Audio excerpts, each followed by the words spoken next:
പ്രിയപ്പെട്ടവരെ, നമ്മൾ എങ്ങനെ ഉപവാസം എടുത്താലേ ദൈവം കാണുകയുള്ളൂ? ഈ യെശയ്യാ പ്രവാചകന്റെ പുസ്തകം 58-ാം അധ്യായത്തിൽ 1, 2, 3 വചനങ്ങൾ വായിക്കുമ്പോൾ ഉപവാസം എടുത്തത് ചുമ്മാ നോമ്പായതുകൊണ്ട് ഉപവാസം, 50 നോമ്പാണ്, അതുകൊണ്ട് ഇറച്ചി കയറ്റി ഭക്ഷണം കഴിക്കുന്നില്ല, അല്ലെങ്കിൽ ഒരു നേരം എടുക്കുന്നേ ഉള്ളൂ, അതുകൊണ്ടല്ല. അങ്ങനെയുള്ള ഉപവാസമല്ല. ജീവിത നവീകരണം ആഗ്രഹിച്ച്, ഞാൻ ഓർക്കാണ്, എനിക്ക് അറിയാവുന്ന ഒരു കുടുംബത്തിലൊരു പറയാൻ കൊള്ളാത്ത ഒരു സംഭവം ഉണ്ടായി. അപ്പൊ ആ കുടുംബത്തിലെ മക്കളൊക്കെ നന്നായിട്ട് പഠിച്ചുകൊണ്ടിരുന്ന കുട്ടികളാണ്, നന്നായിട്ട് പഠിക്കാൻ കഴിവുള്ളവരും പഠിച്ച് നല്ല ജോലി നേടിയെടുത്തവരുമാണ്. പക്ഷെ അന്ന് അവരുടെ അപ്പനും അമ്മയൊക്കെ പറയും, പിള്ളേരെ കൊണ്ടൊന്നും നോമ്പെടുപ്പിക്കണ്ട. എന്താണ് പിള്ളേരെ? അവർ പഠിക്കുന്ന പ്രായമല്ലേ, അവർക്ക് കാൽസ്യത്തിന്റെ കുറവ് വരും, പഠിക്കാനുള്ള ഉണർവ് പോകും, അതുകൊണ്ട് പിള്ളേരൊന്നും എടുക്കണ്ട, അതൊക്കെ നമ്മളെടുത്താൽ മതി. അങ്ങനെ പിള്ളേരെ കൊണ്ടൊന്നും നോമ്പെടുത്തിട്ടില്ല. എനിക്ക് ചിലപ്പോൾ ഇത് പറയാൻ പറ്റിയ ഒരു സംഭവമായിട്ട് എനിക്ക് അന്നേരം തോന്നി, ദൈവമേ, ഇതെനിക്ക് ആളുകളോട് പറയാൻ പറ്റുന്നൊരു കാര്യമാണല്ലോ.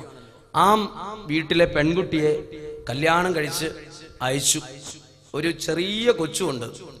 അപ്പോൾ ഭർത്താവിൻ്റെയും ഭർത്തൃ വീട്ടുകാരുടെയും സമ്മതത്തോടുകൂടി ഈ പെൺകുട്ടി കമ്പ്യൂട്ടർ ക്ലാസ്സിന് പോകാൻ തുടങ്ങി. ഭർത്താവിൻ്റെ സമ്മതത്തോടുകൂടി കമ്പ്യൂട്ടർ ക്ലാസ്സിന് പോവുകയാണ്.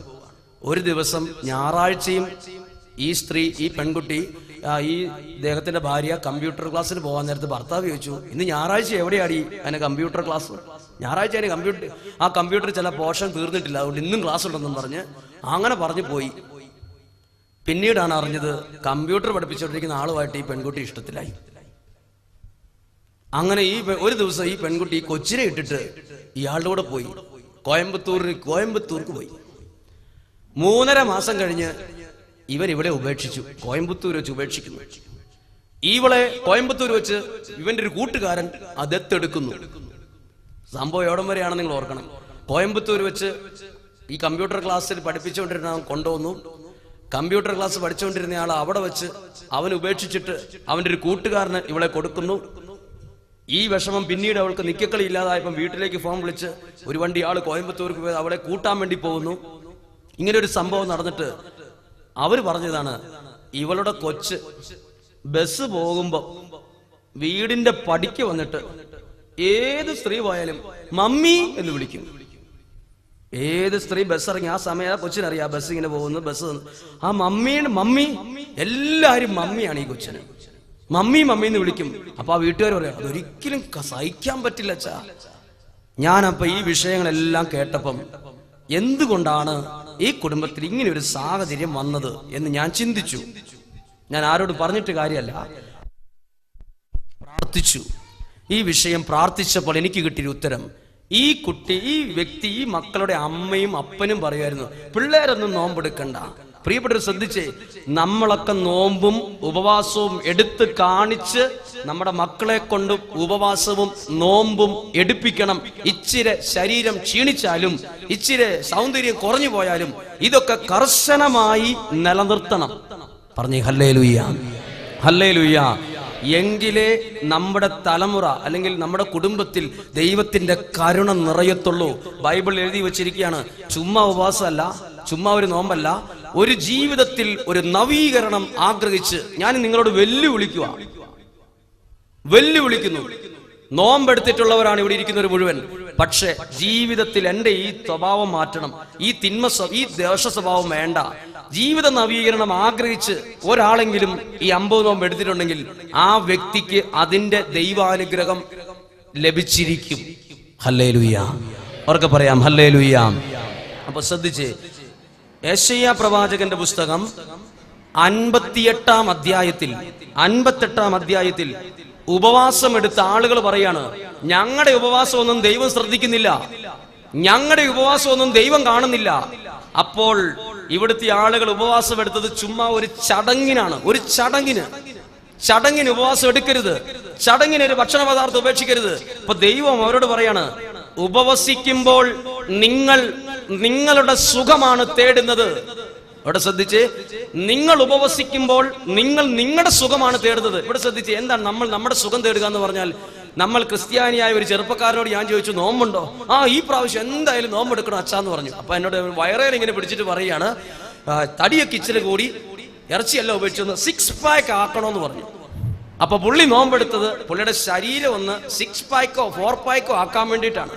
ബൈബിള് കറക്റ്റാ പറഞ്ഞത്, കൊളസ്ട്രോൾ കുറയ്ക്കാനും ഷുഗർ കുറയ്ക്കാനും ഒന്നും നോമ്പെടുക്കാൻ പോകും. ആ ഷുഗർ അതുകൊണ്ട് ഞാൻ പഞ്ചസാര നോമ്പെടുക്കുന്നു. ഇച്ചിരി കൊളസ്ട്രോൾ കൂടുതലാണ് ഡോക്ടർ പറയും, അതുകൊണ്ട് ഞാൻ ഇറച്ചി കൂട്ടുന്നില്ല. ഇത് നോമ്പല്ല, അത് ദൈവത്തെ കബളിപ്പിക്കലാ.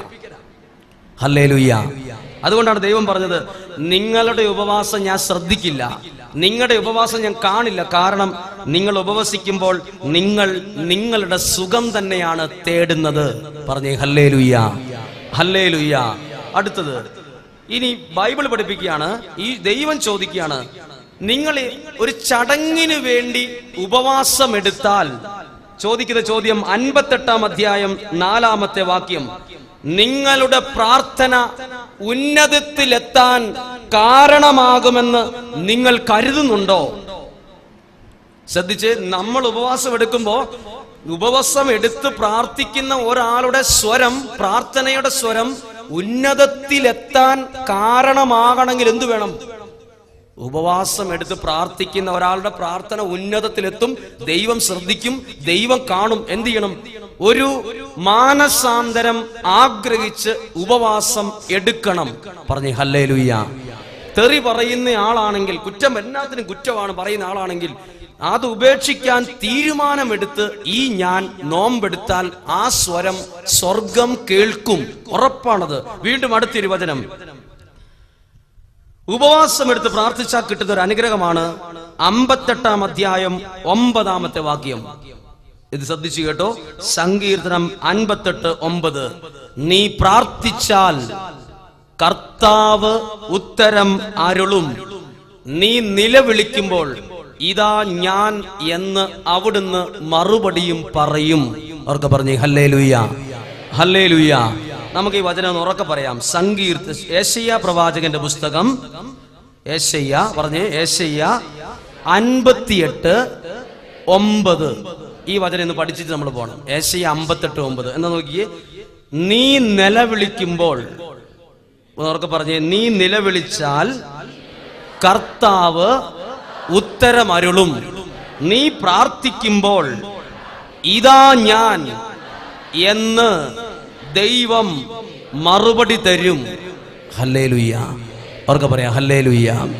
അപ്പൊ ശ്രദ്ധിച്ചോ, ഉപവാസം എടുക്കുന്ന ഒരാളുണ്ടല്ലോ, ദൈവത്തിന് പ്രിയപ്പെട്ട ഒരാളായി മാറും. ദൈവത്തിന് പ്രിയപ്പെട്ട ഒരാളായി മാറും. ഉപവാസം എടുക്കുന്ന വ്യക്തി ആ വീടിന് അനുഗ്രഹമാണ്. ഉപവാസം എടുക്കുന്ന വ്യക്തി ആ ദേശത്തിന് അനുഗ്രഹമാണ്. ഉപവാസം എടുക്കുന്ന വ്യക്തി ആ ഭവനത്തിലേക്ക് അനുഗ്രഹം കൊണ്ടുവരുന്ന ഒരാളായിരിക്കും. പറഞ്ഞേ ഹല്ലേലൂയ, ഹല്ലേലൂയ. ഒരു കാലത്ത് നമ്മളൊക്കെ എന്തേറെ സ്ട്രിക്റ്റ് ആയിട്ട് ഉപവാസം എടുക്കുമായിരുന്നു. എന്ത് കോംപ്രമൈസ് വരുത്തിയില്ലായിരുന്നു. ഒട്ടും അനക്കം 50 ആണെങ്കിൽ 50 ദിവസവും. അതിനകത്ത് ആരൊക്കെ എന്തൊക്കെ പറഞ്ഞാലും അതിന് തെറ്റിക്കുകയല്ലായിരുന്നു. ഇന്ന് 50 നോമ്പ് എടുക്കും. ഒരു 20 ദിവസം കഴിയുമ്പം ഒരു കോഴിയെ കൊല്ലണം തോന്നി, അന്നേരം അത് ഉപവാസം ചിലപ്പം 20 ദിവസം കൊണ്ടും 25 ദിവസം കൊണ്ടും 9 ദിവസം കൊണ്ടൊക്കെ ചിലപ്പോൾ അങ്ങ് തീരും.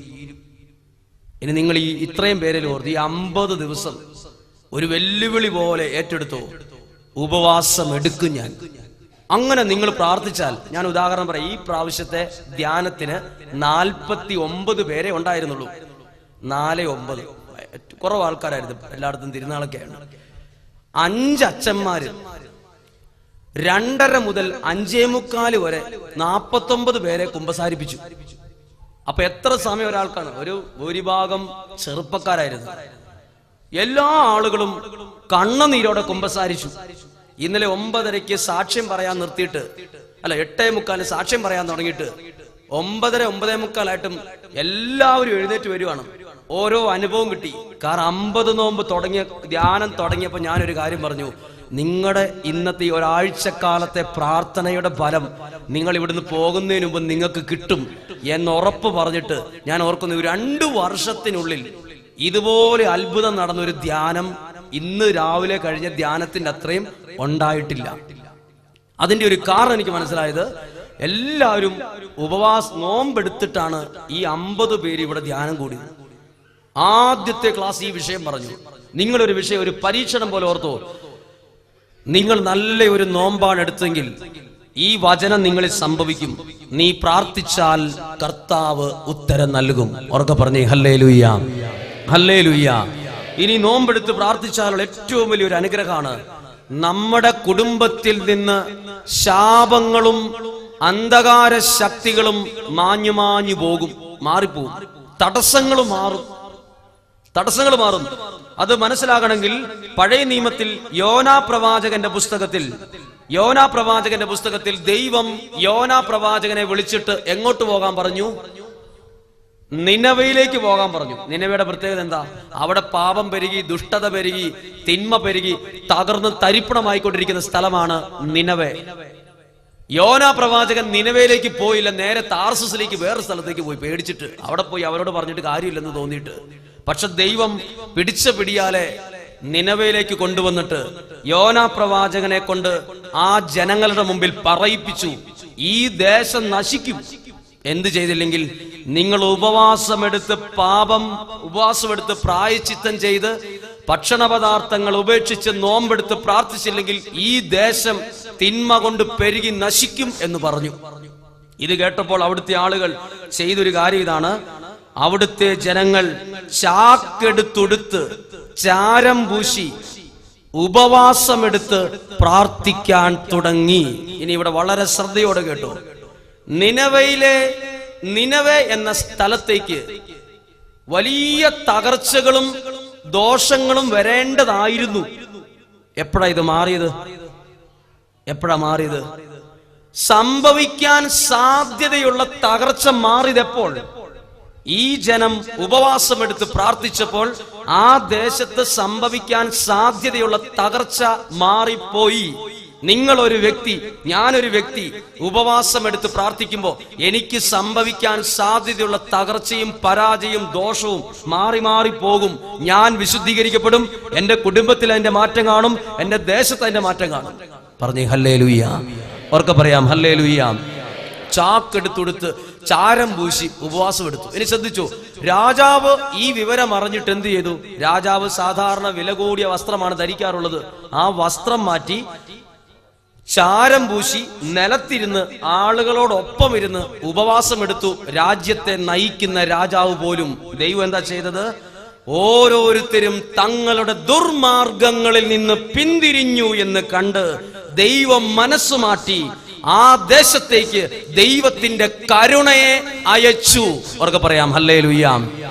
ശ്രദ്ധിച്ച്, നമ്മൾ ഇത്രയും പേര് ഈ കാളിൽ ഇരിക്കുന്ന ഇത്രയും പേര് കോംപ്രമൈസ് ഇല്ലാതെ ഉപവാസം എടുത്ത് പ്രാർത്ഥിച്ചാൽ ദൈവ കരുണ ഒരു ചാല് കീറിയ വെള്ളം വരുന്ന പോലെ, ഒരു ചാല് കീറിയ വെള്ളം ഇങ്ങനെ നമ്മുടെ ദേശത്തേക്ക് ഇറങ്ങി വരുന്നത് പോലെ സ്വർഗത്തിൽ നിന്ന് ദൈവ കരുണ നമ്മുടെ തലമുറയിലേക്കും കുടുംബത്തിലേക്കും ഒഴുകിയിരിക്കും.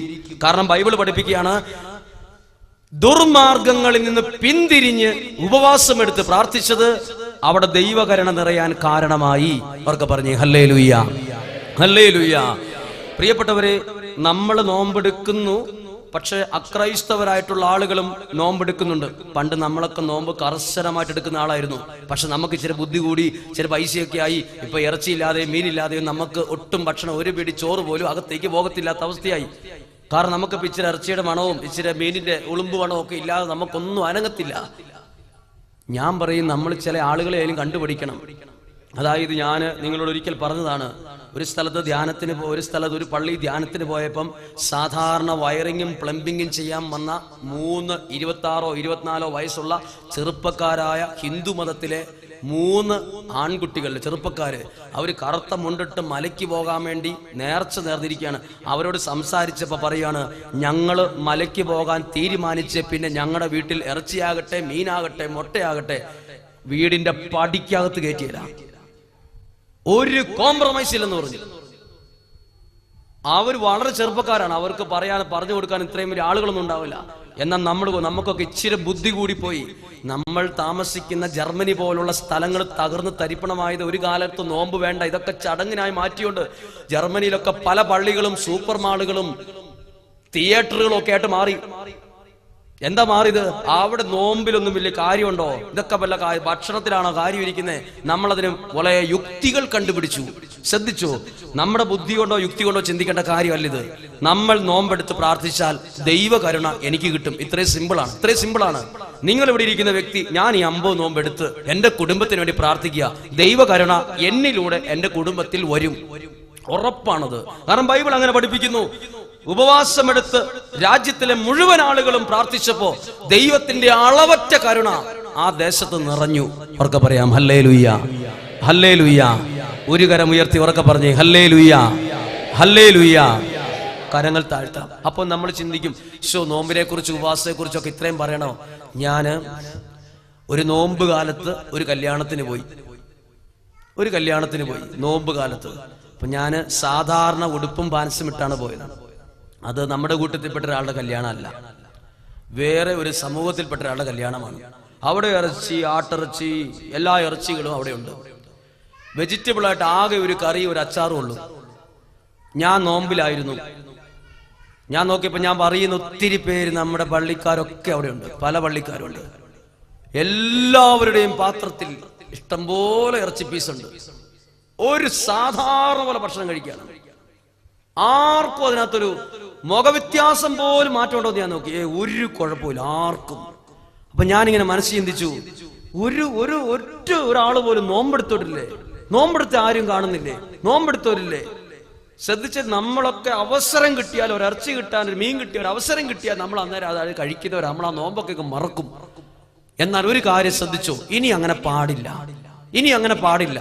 ദൈവവചനം അനുസരിച്ച് നമ്മൾ ഉപവാസം എടുത്ത് പ്രാർത്ഥിച്ചാൽ നമ്മുടെ കുടുംബത്തിലുള്ള അസ്വസ്ഥതകളും അന്ധകാരത്തിന്റെ സ്വാധീനങ്ങളും മാറിപ്പോകും. അവർക്ക് പറഞ്ഞേ ഹല്ലേലൂയ, ഹല്ലേലൂയ. എങ്ങനെ നോമ്പെടുക്കണം? എന്റെ അതിക്രമങ്ങളും എന്റെ ദുർമാർഗങ്ങളും ഞാൻ ഉപേക്ഷിക്കാൻ തീരുമാനിച്ച് നോമ്പെടുക്കണം. അത് ഭയങ്കര ഡിഫിക്കൽട്ട്, ഭയങ്കര ബുദ്ധിമുട്ടാണ്. എന്റെ ദുർമാർഗങ്ങൾ ഉപേക്ഷിച്ച് ഞാൻ നോമ്പെടുത്താൽ ദൈവം അവിടെ ഇടപെടും, ദൈവത്തിന്റെ കരുണ അവിടെ നിറയും. അവർക്ക് പറഞ്ഞേ ഹല്ലേലൂയ. നമുക്കൊരു നിമിഷം ഒന്ന് കണ്ണുകൾ അടയ്ക്കാം, ഒന്ന് കരങ്ങൾ ഹൃദയത്തോട് ചേർത്ത് വെച്ച് നമ്മൾ എത്ര പേർ ആത്മാർത്ഥതയോടെ ഉപവാസം എടുത്തു, നോമ്പെടുത്തിട്ടുണ്ട് എന്ന് നമുക്ക് തന്നെ ഒന്ന് ചിന്തിച്ചു നോക്കാം. പ്രിയപ്പെട്ടവരെ, നമ്മുടെ കുടുംബത്തിൽ സംഭവിക്കാൻ സാധ്യതയുള്ള തകർച്ചകളും പരാജയങ്ങളും അനർത്ഥങ്ങളും അപകടങ്ങളും ദുർമരണങ്ങളൊക്കെ കാണും. ഞാനും നിങ്ങളും കർശനമായ നോമ്പും ഉപവാസമൊക്കെ എടുത്ത് പ്രാർത്ഥിച്ചു നോക്കിക്കേ, നമ്മുടെ കുടുംബത്തിൽ നിന്ന് ആ ദുഷ്ടശക്തികളൊക്കെ മാറി മാറി പോകും.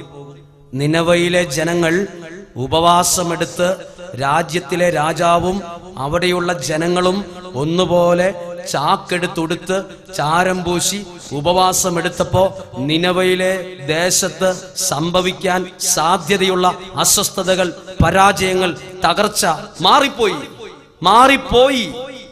ഞാനും നിങ്ങളും നോമ്പെടുത്ത നമ്മുടെ കുടുംബത്തിൽ നിന്ന് അസ്വസ്ഥതകളും തകർച്ചകളും മാറിപ്പോകും. ഇനി ഒരു കാര്യമുണ്ട്, ഓരോ അപ്പനും അമ്മയും നോമ്പെടുത്ത് മക്കളെ കാണിച്ചു കൊടുക്കണം.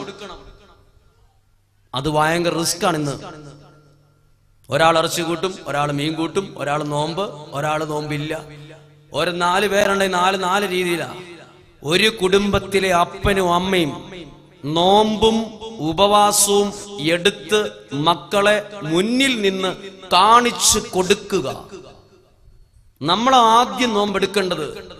വേറെ ആര് നോമ്പെടുത്തോ ഇല്ലയോ ഒന്നും നമ്മൾ നോക്കണ്ട. ഒരു കുടുംബത്തിലെ അപ്പൻ എന്ന നിലയിൽ, അമ്മ എന്ന നിലയിൽ, ഒരു മകൻ മകൾ എന്ന നിലയിൽ ഞാൻ നോമ്പെടുത്ത് എൻ്റെ കുടുംബത്തിലെ മറ്റുള്ള ആളെ ഒരു നോമ്പെടുക്കുന്നതിൽ അഭിമാനം തോന്നണം. ഞാൻ നോമ്പായി 50 നോമ്പാ, എനിക്ക് അതിലൊരു ഒരു അഭിമാനവും അന്തസ്സും തോന്നണം. അല്ലാതെ ഞാൻ നോമ്പാണ്, അയ്യോ അവരെന്ത് വിചാരിക്കും, അങ്ങനെ ചിന്തിച്ച് തലകുനിച്ച് പിടിക്കേണ്ട ഏർപ്പാടല്ലിത്. നമുക്ക് പരിശുദ്ധ അമ്മ വഴി സമർപ്പിച്ച് പ്രാർത്ഥിക്കാം. പരിശുദ്ധ അമ്മേ, ഞങ്ങൾക്ക് 50 നോമ്പും കർശനമായി എടുത്ത് ഒരു നല്ല ഉപവാസത്തിന്റെ അഭിഷേകം ഏറ്റുവാങ്ങാൻ ഇടയാക്കണമേ എന്നൊന്ന് പ്രാർത്ഥിച്ച് നമ്മൾ പ്രാർത്ഥിക്കുകയാണ്. നന്മ നിറഞ്ഞ മറിയമേ സ്വസ്തി, അങ്ങയുടെ ഉദരഫലമായി ഈശോ അനുഗ്രഹിക്കപ്പെട്ടവനാകുന്നു. പരിശുദ്ധ മറിയമേ തമ്പുരാന്റെ അമ്മേ, പാപികളായ ഞങ്ങൾക്ക് വേണ്ടി ഇപ്പോഴും ഞങ്ങളുടെ മരണസമയത്തും തമ്പുരാനോട് അപേക്ഷിച്ചു. ഹല്ലേലൂയ. ഇവിടെ ശ്രദ്ധിച്ച് ഒറ്റ വചനം കൂടെ പറഞ്ഞു നിർത്തുകയാണ്. നമുക്ക് ഉപവാസം എടുക്കുന്നതിൽ എന്തു തോന്നണം? അഭിമാനം തോന്നണം. അഭിമാനം. അയ്യോ ഞാൻ ഉപവാസം, അവരെന്നാ വിചാരിക്കും, അയ്യോ ആ കൂട്ടുകാരെന്നാ വിചാരിക്കും. എനിക്ക് അഭിമാനം തോന്നണം. ഞാൻ നോമ്പെടുത്തിരിക്കുക, അതിലെനിക്ക് അന്തസ് തോന്നണം, അതിലൊട്ടും നാണം തോന്നണ്ട. ഹല്ലേലൂയ. അങ്ങനെ നിങ്ങൾക്കൊരു അഭിമാനവും അന്തസ്സും നമ്മുടെ ഉള്ളിൽ വന്നാൽ ബൈബിൾ പഠിപ്പിക്കുന്ന ഒരു കാര്യം പറയട്ടെ. അതാണ് മലാക്കി പ്രവാചകന്റെ പുസ്തകം 3-ാം അധ്യായം 17-ാമത്തെ വാക്യം. വചനം പഠിപ്പിക്കുകയാണ്: ഒരു പിതാവ് തന്നെ സേവിക്കുന്ന പുത്രനെ എന്ന പോലെ ഞാൻ അവരെ രക്ഷിക്കും. ഹല്ലേലൂയ. ഒരു വ്യക്തി നോമ്പെടുത്ത് ശക്തമായിട്ട് കർശനമായിട്ട് നോമ്പെടുത്ത് പ്രാർത്ഥിച്ചാൽ, ഒരു പിതാവ് തന്നെ സേവിക്കുന്ന പുത്രനെ എന്ന പോലെ ഞാൻ അവരെ രക്ഷിക്കും. രക്ഷിക്കും. ഹല്ലേലൂയ. ഇപ്പൊ നോക്കി, നമുക്ക് ഈ 50 നോമ്പും എടുക്കണം. നോമ്പെടുക്കുന്നതിൽ, ഉപവാസം എടുക്കുന്നതിൽ ഒരു അഭിമാനം തോന്നണം. നമ്മുടെ കുടുംബത്തിൽ ഒരു തകർച്ചയും വരത്തില്ല. ഇനി 50 ദിവസവും പ്രാർത്ഥിക്കുമ്പോൾ, പണ്ടൊക്കെ നമ്മുടെ വീട്ടിൽ സന്ധ്യാപ്രാർത്ഥന നടത്തുമ്പോൾ വീടിനകത്ത് നിൽക്കുന്ന അകത്ത് നടക്കുന്ന പ്രാർത്ഥന മുറിയും കഴിഞ്ഞ് തിണ്ണയും കഴിഞ്ഞ് മിറ്റത്തിന്റെ ആ ഒരു ഭാഗം വരെ കേൾക്കുമായിരുന്നു. ആരെങ്കിലും വീട്ടിലേക്ക് വന്നാൽ വീടിന്റെ അടുത്തെത്തുമ്പോഴേ ഇവിടെ സന്ധ്യാപ്രാർത്ഥനയാണെന്ന് കേൾക്കും. പണ്ട് നമ്മുടെ വീട്ടിൽ നടക്കുന്ന പ്രാർത്ഥന വീടും കഴിഞ്ഞ് മിറ്റവും കഴിഞ്ഞ് അത്രയും അതിർത്തി നിൽക്കുമായിരുന്നു. ഇന്ന് പ്രാർത്ഥന ലോപിച്ച് അത് വീട്ടിനകത്ത് പോലും കഷ്ടി കേൾക്കത്തില്ലാത്തൊരവസ്ഥയിലായി. നമ്മുടെ കുടുംബത്തിൽ വീടും കഴിഞ്ഞ് മിറ്റവും കഴിഞ്ഞ് നമ്മുടെ പ്രാർത്ഥനയുടെ ഒരു വലയം നിലകൊള്ളണം. അത്രയും അന്തരീക്ഷം വിശുദ്ധീകരിക്കപ്പെടും. പറഞ്ഞേ ഹല്ലേലൂയ, ഹല്ലേലൂയ. പ്രാർത്ഥന. ഇനി ഒരു കാര്യം ശ്രദ്ധിച്ചു, ഇതിന്റെ അഭിഷേകം മനസ്സിലാകണമെങ്കിൽ നിങ്ങൾ എപ്പോഴെങ്കിലും പ്രാർത്ഥന ഉയരുന്ന സ്ഥലത്തേക്ക് കയറി നോക്കിക്കേ. പ്രാർത്ഥനയുള്ള, ശക്തമായ പ്രാർത്ഥനയുള്ള സ്ഥലത്തേക്ക് പോയി നോക്കിയേ. അന്തരീക്ഷത്തിന് വരെ വേറെ ഒരു അന്തരീക്ഷമായിരിക്കും. അതായത് സ്ഥിരമായി പ്രാർത്ഥന നടക്കുന്ന ഡിവൈൻ ധ്യാന കേന്ദ്രത്തിലേക്ക് കയറി ചെന്നാൽ അങ്കമാലി, ചാലക്കുടി, തൃശ്ശൂർ, എറണാകുളം റൂട്ടിൽ സാധാരണ പോലെയാണ്. പക്ഷെ സ്ഥിരമായി പ്രാർത്ഥന നടക്കുന്ന ആ ഗേറ്റ് കടന്ന് കാലെടുത്ത് വയ്ക്കുമ്പോൾ നമുക്ക് വേറൊരു നമ്മുടെ ഫീലിംഗ് വേറെയാണ്. നമ്മുടെ മനസ്സിലെ ഭാരമൊക്കെ പോയി നമുക്ക് എന്തോ ഒരു സന്തോഷം, ഒരു പ്രത്യാശ. പെട്ടെന്ന് ആ വായുവിന് പോലും ഒരു പ്രത്യേകതയാണ്. കാരണം എന്താ? ആ വായുവിൽ പോലും പ്രാർത്ഥന നിറഞ്ഞു കിടക്കുക. ഇനി ഒന്നും വേണ്ട, ശാലോമിന്റെ ഓഫീസിൽ ചെന്ന് കഴിഞ്ഞാൽ അവിടെ എപ്പോഴും പ്രാർത്ഥനയാണ്. അവിടെ നമ്മൾ ആ ഗേറ്റ് കിടന്ന് അതിന് ഓഫീസിനകത്ത് കയറി ഇരിക്കുമ്പോൾ നമുക്കൊരു ഹോട്ടലിൽ കയറിയിരിക്കുന്ന പ്രതീതി തോന്നിയല്ല. നമ്മളൊരു ഹോട്ടലിലാണോ അല്ലെ ഒരു കടയിൽ കയറി ഫീലിംഗ് അല്ല. നമുക്ക് അന്നേരം നമ്മൾ അന്നേരം നിശബ്ദരാകും. നമുക്ക് അന്നേരം പ്രാർത്ഥിക്കണം തോന്നും. നമ്മുടെ മനസ്സിൽ വേറൊരു പ്രത്യേക എനർജി വന്ന് നിറയും. കാരണം അപ്പുറത്ത് ആ അന്തരീക്ഷം മുഴുവൻ ആ പ്രാർത്ഥന നിറഞ്ഞു കിടക്കുക. പറഞ്ഞേ ഹല്ലേലൂയ. നിങ്ങളുടെ കുടുംബത്തിൽ നിങ്ങൾ പ്രാർത്ഥിക്കാൻ തുടങ്ങിയാൽ ഈ പ്രാർത്ഥനയുടെ ആത്മാവ് വീട്ടിൽ മുഴുവൻ നിറയും. വീടിന്റെ മുറ്റവും ആ നിങ്ങളുടെ സ്ഥലത്തിന്റെ 4 അതിർത്തിയിലുള്ള ആ വായുവിൽ ഈ ഒരു പ്രാർത്ഥനയുടെ അഭിഷേകം തളം കെട്ടിക്കിടക്കും. അത് ഭയങ്കര അഭിഷേകം. ഒരു തിന്മയും ആ വീട്ടിൽ കയറി വന്ന് ഭരണം നടത്തില്ല. പറഞ്ഞേ ഹല്ലേലൂയ. അവർക്ക് പറഞ്ഞേ ഹല്ലേലൂയ. അതുപോലെ തന്നെ പ്രാർത്ഥിക്കുന്ന, ഉപവാസം എടുത്ത് പ്രാർത്ഥിക്കുന്ന വ്യക്തിക്ക് ദൈവ സാന്നിധ്യത്തിന്റെ ഒരു കവചം കിട്ടും. എന്താണ് കവചം? നമ്മുടെ ഉടുപ്പൊക്കെ ഇടുമ്പോൾ നമുക്കൊരു കവചം, ഇതൊരു കവചമാണ്. ഇതുപോലെ നമ്മൾ ഉപവാസം എടുത്ത് പ്രാർത്ഥിച്ച് നോക്കി, നമ്മുടെ ശരീരത്തിന് ചുറ്റും ദൈവം ഒരു കവചം, ദൈവ സാന്നിധ്യത്തിന്റെ കവചം കൊണ്ട് മൂടും. നമ്മളൊന്നും ഏക്കിയല്ല, ഒരു രോഗം പോലും വരാതെ ദൈവം കരുതും. പറഞ്ഞേ ഹല്ലേലൂയ. ഉറക്കെ പറയാം ഹല്ലേലൂയ, ഹല്ലേലൂയ. കാരണം എന്നറിയാമോ?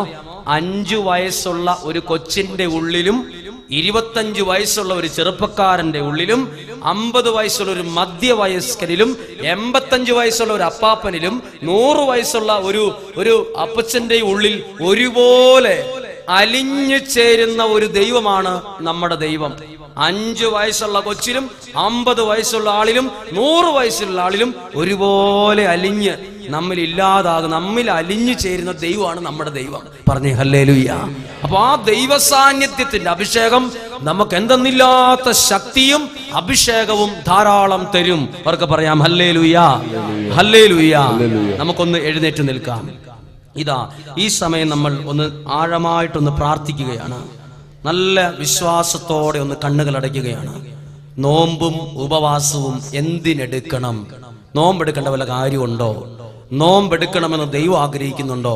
നോമ്പെടുത്ത വല്ല ശക്തിയുണ്ടോ? ഈശോ പോലും 40 ദിനവും രാത്രിയും ഉപവസിച്ചു. ഈശോ പോലും ദൈവപുത്രനായിരുന്നിട്ട് പോലും ഈശോ കോംപ്രമൈസ് ഇല്ലാത്ത ഒരു ഉപവാസം എടുത്തു, നോമ്പെടുത്തു. അങ്ങനെയെങ്കിൽ ആ ദൈവത്തിന്റെ മക്കളെന്ന് അവകാശപ്പെടുന്ന ഞാനും നിങ്ങളും ഉപവാസം എടുത്ത് പ്രാർത്ഥിക്കണം. നിങ്ങളെന്ന ഒരു അപ്പനെന്ന നിലയിൽ നിങ്ങൾ ഉപവാസവും നോമ്പും എടുക്കുമ്പോ ആ അപ്പൻ ഉപവാസമെടുത്ത ഒരു അപ്പനിലൂടെ ദൈവത്തിന്റെ കരുണ ആ ഭവനത്തിൽ വന്നുകൂടും. ഒരമ്മ ഉപവാസമെടുത്ത് പ്രാർത്ഥിക്കുമ്പോ ആ അമ്മയിലൂടെ ദൈവ കരുണ കുടുംബത്തിൽ വന്ന് നിറയും. ദൈവത്തിന്റെ കരുണ നമ്മുടെ കുടുംബങ്ങളിലേക്ക് വരാൻ ഒരു ചാലായി നമ്മൾ ഓരോരുത്തരും അങ്ങനെ അങ്ങ് മാറും. അതുകൊണ്ടാണ് ദാനിയേൽ ഉപവാസം എടുത്തപ്പോൾ പറഞ്ഞത്, എനിക്ക് ഏറ്റവും പ്രിയങ്കരനായ ദാനിയേലേ. ഉപവാസം എടുത്തപ്പോ ആ വ്യക്തി ദൈവത്തിന് പ്രിയപ്പെട്ടവനായി മാറി. ഈ നിമിഷം കരങ്ങളെന്ന് സ്വർഗത്തിലേക്ക് ഉയർത്ത്. ഞാൻ നിങ്ങളെ വെല്ലുവിളിക്കുന്നു. ഞാൻ നിങ്ങളോട് ഒരു ശക്തമായൊരു ആഹ്വാനം. നോമ്പെടുക്കണം. കോംപ്രമൈസ് ഇല്ലാത്ത ആ ഏത് കൂട്ടുകാര് പറഞ്ഞാലും, ഏതാൾക്കാര് പറഞ്ഞാലും സ്വാധീനിച്ചാലും, ഞാൻ നോമ്പിലാണ്, ഞാൻ ഉപവാസത്തിലാണ്, ഞാൻ പ്രാർത്ഥനയിലാണ്. ഈ ഒരു നല്ല തീരുമാനത്തിന് അഭിഷേകം നമ്മുടെ ജീവിതത്തിൽ ഉണ്ടാകട്ടെ. ആരും ചടങ്ങിന് വേണ്ടി സ്വന്തം സുഖം നോക്കി അല്ല നോമ്പെടുക്കേണ്ടത്, ഉപവാസം എടുക്കേണ്ടത്. ദൈവം എന്നെ ശ്രദ്ധിക്കണമെങ്കിൽ, ദൈവം എൻ്റെ പ്രാർത്ഥന കേൾക്കണമെങ്കിൽ, ഞാൻ ദൈവം ആഗ്രഹിക്കുന്ന രീതിയിൽ എൻ്റെ ദുർമാർഗങ്ങളിൽ നിന്ന് പിന്തിരിഞ്ഞ് ഞാൻ ഉപവാസം എടുക്കണം. കരങ്ങൾ ഉയർത്തി എല്ലാവരും അല്പനേരം ആത്മാവിൽ സ്തുതിച്ച് പ്രാർത്ഥിക്കുന്നു. ഹല്ലേലൂയ.